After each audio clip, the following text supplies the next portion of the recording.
Faye Barker. Academics are calling for a delay in the return of students to universities to prevent the spread of coronavirus around the country. The university and college unions say the mass movement of 1 million students from their homes to their places of study could lead to a resurgence of COVID-19.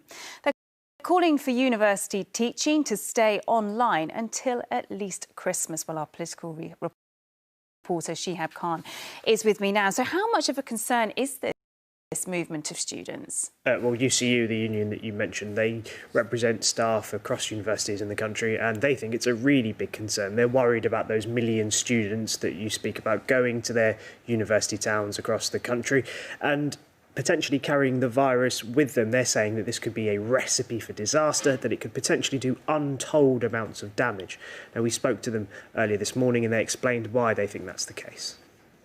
Manchester would see about 100,000 students arrive, Birmingham 80,000, Leicester 40,000.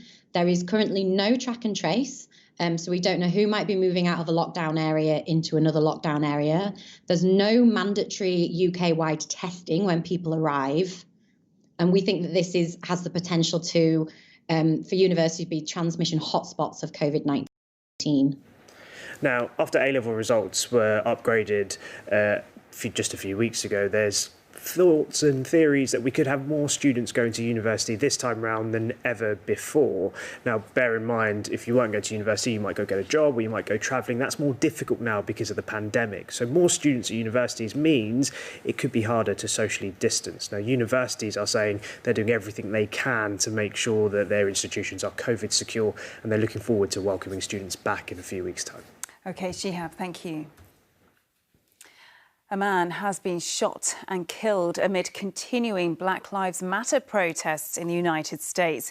He was shot in Portland, Oregon, just after clashes between BLM protesters and supporters of Donald Trump. It's not yet known who carried out the shooting. Here, demonstrators are starting to gather for a socially distanced peace march against racism. They're to set off from the site of the cancelled Notting Hill Carnival and make their way into central London. And charities are calling for countries to take in hundreds of refugees still stranded on rescue boats in the Mediterranean. More than 200 people were taken off this boat, funded by the street artist Banksy, onto a larger ship. Finally, a photo chosen by the Duchess of Cambridge to help illustrate life in lockdown has resonated with parents. Robert Coyle's image shows his exhausted wife, Bernadette, as their son, Francis, helpfully waters the plants, though you may have guessed that's without the use of a watering can. Well, it was one of more than 31,000 entries to Kate's Hold Still photo project, which encouraged members of the public to capture the mood of the nation during the height of the coronavirus pandemic.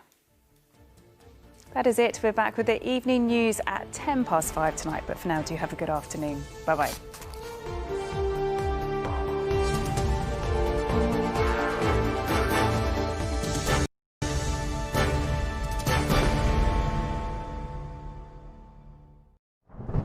Today, in some places, it could be pouring. But don't worry, it'll only be in very